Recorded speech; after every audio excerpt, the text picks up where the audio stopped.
Hello, hello, hello, hello. This is Tevs of the Unknown, and I'm here because I want to talk about WWE Backlash 2025.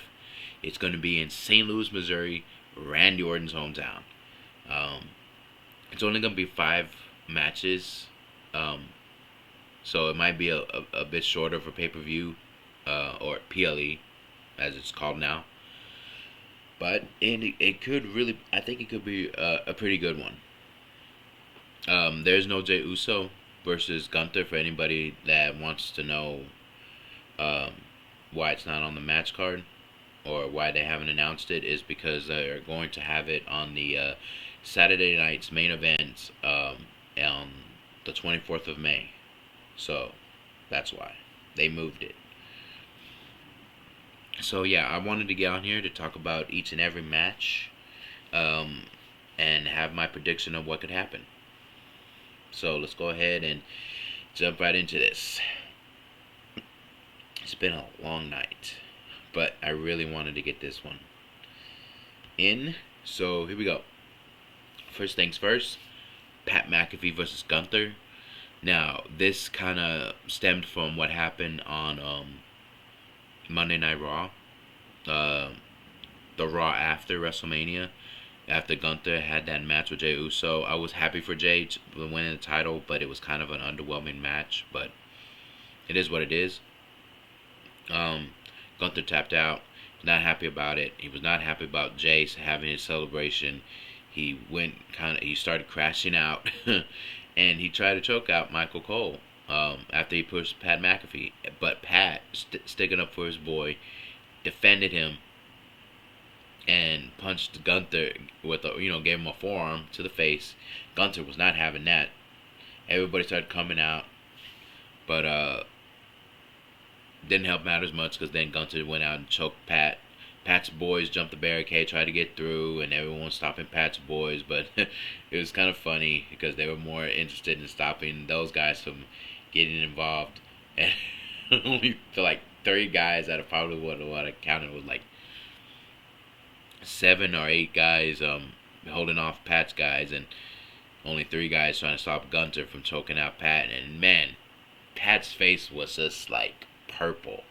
It was like, Jesus Christ, man, just choke. And he had it on for a long time. That man. So when he was coughing, I'm like, yeah, I'm pretty sure he was. But anyways, then Pat had that one-on-one face-off with Gunther, and he had a hell of a promo. And he was basically saying Gunther is not the same Gunther than before. That he's coasting. He's kind of just like not really excited about wrestling anymore, in a sense. And then Gunther came out and said that basically he was going to choke him out. I think he said that not even the grace of God is going to stop him from choking him out. So I think this is going to be, God, I wanted to say it's going to be a match, but I think this is going to be a straight up. Pat's going to have like a few offensive moves, but in the end, I think Gunther is going to win this match. I think it's going to be a slaughter. No offense to Pat, but it's Gunther, and I think that this match is going to awaken Gunther. He's going to want his damn title back. I don't think he's not going to get it, but I think that's what's going to happen. And I was wondering this, and I think if Gunther tries choking out Pat, maybe the referee's out. I wonder if we're going to have a situation kind of like what Jerry the King Lawler and Taz had, where Taz was choking out Jerry the King Lawler, and Jim Ross Jr. came out and smashed a jar of whatever. I don't know what was in it, but he smashed a jar over Taz's head. I wonder if we're gonna have something similar to that with Michael Cole probably getting involved to stop Gunther. At least stop him for the moment. But I think Gunther's gonna win this match straight up, and it's gonna be a way for Gunther to finally, to I guess in a way kick himself into gear again. Um, Next, Intercontinental Championship match: Dominic Mysterio versus Penta. I think this is gonna be a pretty good match. They already kind of had one on Raw, if I'm not mistaken, and so, but Dominic won because JD returned, much to the chagrin of Finn Balor. Although Finn's not wasn't like pissed that JD returned, he was kind of miffed that he came back and helped Dominic when it seemed like Finn was doing everything he could to screw things up for Dominic. But anyways, sorry, I might be a little under the weather. Okay, so um, Penta and Dominic kind of had started a feud. It was, I believe, while they were everybody was promoting WrestleMania. It was like the weeks leading up to it, and they were both talking so much shit to each other in Spanish. It was funny. Yeah, but I feel like the same thing's gonna happen again. I feel like, obviously there's gonna be some interferences, and I think there's gonna be a moment where Finn has a chance to screw over Dominic. Now, whether he ends up helping him or tries to screw over Dominic, but it doesn't work out, I don't think it's gonna matter. I think Dominic's gonna beat Penta. Um, uh, yeah, I think Dominic's gonna beat Penta, and it's going to further the story between him and Finn. Where I think Finn eventually is gonna have enough. I think there was a thing um, where Finn was talking backstage with Roxanne, and there's been some rumors going around that it may be like a new thing with AJ, Finn, Roxanne, and Julia, and that would be kind of interesting. It would be really interesting, and I think that would be really cool to have. But we'll see what happens there. But yeah, I think Dominic Mysterio is gonna retain his title. Next, we got the United States Championship Fatal 4-Way match: Jacob Fatu versus LA Knight versus Damian Priest versus Drew McIntyre. Now, I'm telling you right now, Jacob Fatu is that guy. He is that guy, and I knew that from the moment he stepped into that ring, into that WWE ring for the first time, and it was just like, he didn't really have to say so much. You just felt the aura, and they were always worried that Jacob Fatu was going to overshadow Solo Sikoa, and they were right, and it worked out perfectly. Because I think that's the way they were like, okay, well, it's going to happen, so we might as well just kind of go with it. And man, every time he touches the mic, it's just like a chef's kiss. It's like it just ups the aura even more, and people are so freaking behind Jacob Fatu, man. And he's no longer a heel. That's or the bad guy through their eyes. They love this guy. So Jacob Fatu won the WWE United States Championship from LA Knight at WrestleMania. It was one of the few bright spots in night one. So, and LA Knight wanted to have his a rematch. Didn't work out that way because Drew McIntyre came out and he wanted to face the biggest and baddest dog in the yard. The Drew McIntyre situation is something to watch overall, because it seemed like Drew is trying to get back to almost his babyface persona, but he's also kind of still dealing with the voices. I'm not like Randy Orton. He's having to deal with the voices in his head. And I think he does not know what to do. And I think that's where he's kind of stuck at. He tried to move on, but as soon as he had that one-on-one match with LA Knight, and here's the thing, Jacob not Jacob, Solo came in there, gave him some Samoan spike behind the referee's back, threw LA Knight back in there. Drew, for the first time in a long time, you see Drew not wanting to take, you know, help from, Solo. Because when it was Cody, it was kind of like, okay, I'll go ahead and do it. It was like a small hesitation, but there was actually like something that was just so different from Drew, and I think that's what we may see. Will Drew be a babyface going forward? I don't know. But the Drew McIntyre situation psychology is something that you're gonna have to watch over the weeks going forward.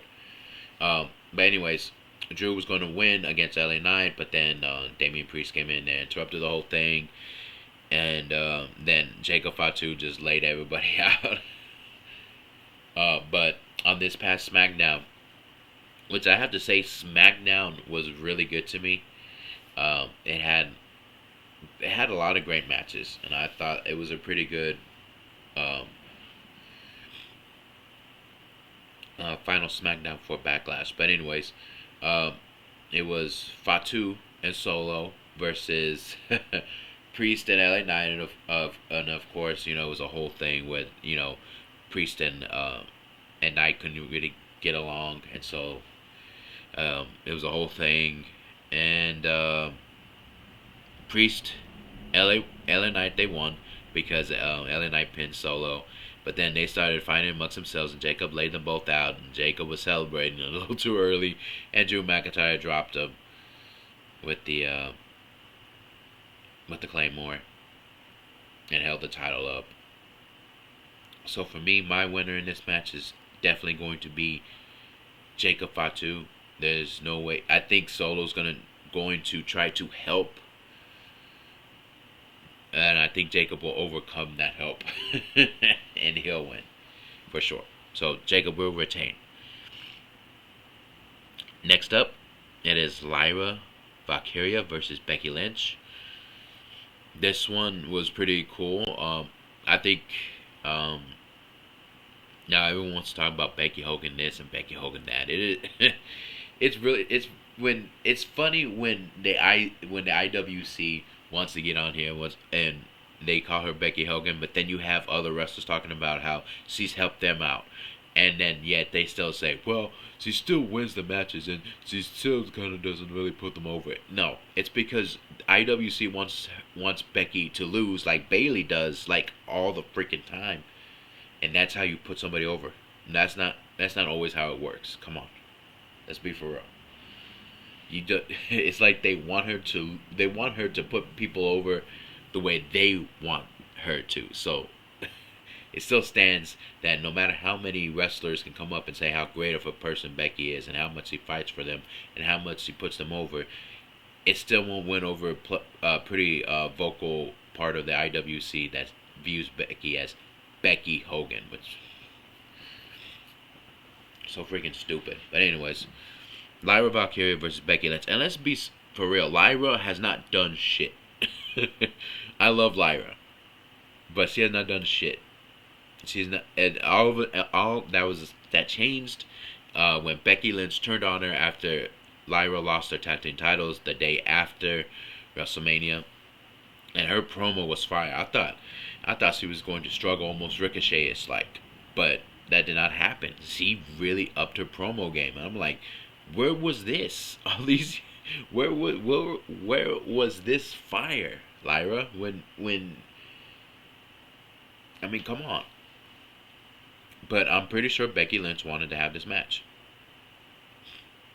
and wanted to help put her over. Now, everyone's picking Becky Lynch, and everyone's saying, if Becky wins it, then that's it.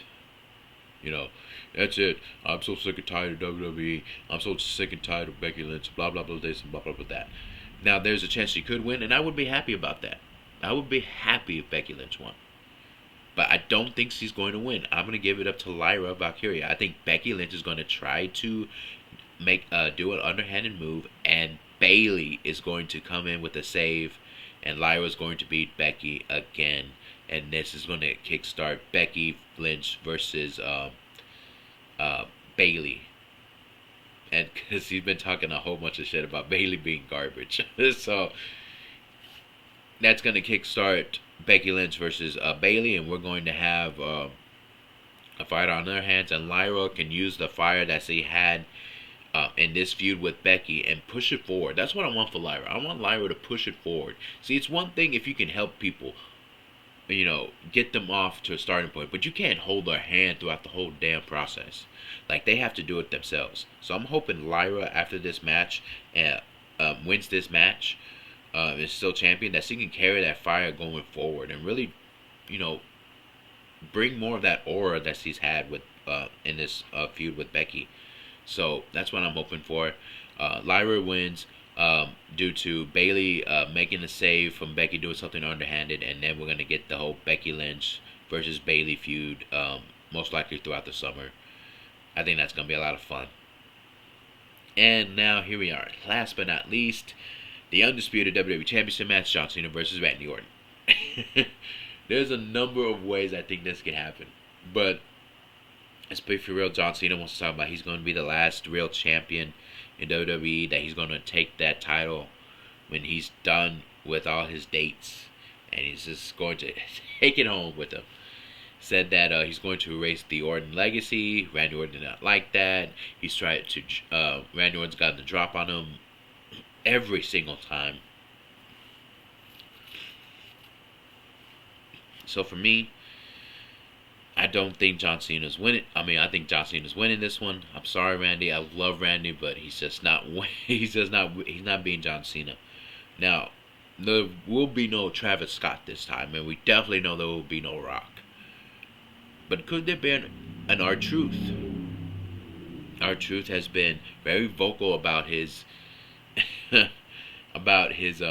support of his childhood hero. So that would be something to watch. Could John Cena ask for a favor from R-Truth to maybe come out there and support him? Now, he may think that R-Truth may come out there and he'd be like trying to support John and be like, "This is really cool. My childhood hero." It's just crazy still to me because I think R-Truth is maybe a few or several years older than John Cena. I love that man. I love R-Truth. But anyways, so he might try to go out there and be like a fan and try to support John. But there may be a part of the match where John wants R-Truth to do something for him. And it's kind of like one of those things where you see where your hero wants you to do something for them, and it's kind of hard to turn them down. And I think we're going to have that with R-Truth, and I think R-Truth's going to help John Cena win. Although there is one thing that people were talking about that he could do, and it was dating back to a match. I think it was in No Way Out. I'm not sure, but it was when Randy Orton and John Cena were wrestling, and it was for the title. And John was like, hulking up in a way, and he was looking. He was like, "Come on, Randy, come on!"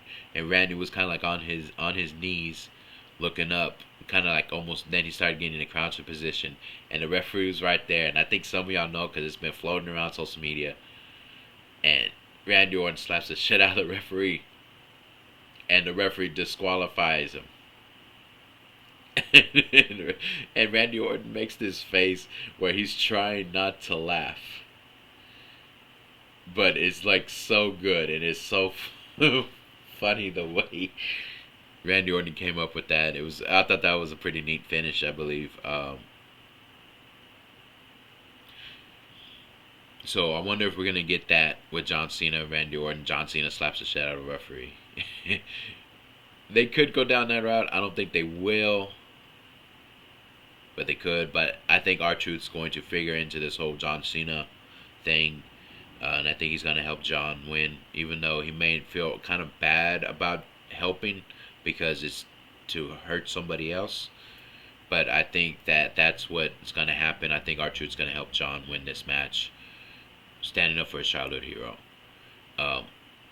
Going forward, I think that R-Truth's going to play kind of a pivotal role going forward. I think maybe even one of the dates. Now, I'm not sure if it's going to be a PLE, But I'm pretty sure there'll be like a random SmackDown. It'll be John Cena versus R-Truth for the WWE Championship. And we'll get almost a moment. I'd say almost a moment where R-Truth kind of almost has that Mankind situation where Stone Cold came out and, hit The Rock with a chair and put uh, Mick Foley, Mankind on The Rock for the 1, 2, 3. I think we're going to get something almost similar to that. I think we're going to get Randy Orton probably trying to, with the RKO out of nowhere, and try to put Truth on top. But unlike what happened with Mick Foley and Mankind and The Rock, we're going to get John Cena probably kicking out. So we get but that would be like a really cool moment and really a really cool thing to do. R-Truth versus John Cena. I think that would be another great little story through John Cena's retirement tour. So that's my prediction. John Cena beats Randy Orton. Nefarious means. I think we're eventually going to get John Cena versus Drew McIntyre. And I think Drew has been kind of hinting, and he's been doing this stuff with Project Rock stuff. So I think that eventually we may get The Rock turning on John Cena because John's on his way out, and Drew McIntyre's going to be there for a while. So Rock could, in John Cena's terms, want a better long-term relationship. And so he'll drop John Cena for Drew McIntyre. Drew McIntyre will become champion. That could very well happen. I don't know if it'll happen at SummerSlam or if it's going to happen later on in the year. Most likely later on in the year, because I think there's some matches that they still want to have with John Cena. Like CM Punk and Cody Rhodes may eventually come back, so we might get that too. But anyways, John Cena will retain. So that is my my thoughts and predictions of what's going to happen in WWE Backlash tomorrow. I'm hyped. I cannot wait. I probably will upload the video the day of Backlash. This video here on the day of Backlash. So thank you guys for watching. I really truly appreciate it. It's been a long night. I'm headed to bed. Everyone, I hope you guys had a great week and you're having a great night. Please be safe out there. The world is just fucking crazy right now. And just, be safe. Yeah, I need to go to bed now. Thank you so much. Love you guys. Stay safe. Like, comment, and subscribe, and let me know in the comment section what y'all think could happen. Alright. Tales of the Unknown. Logging off.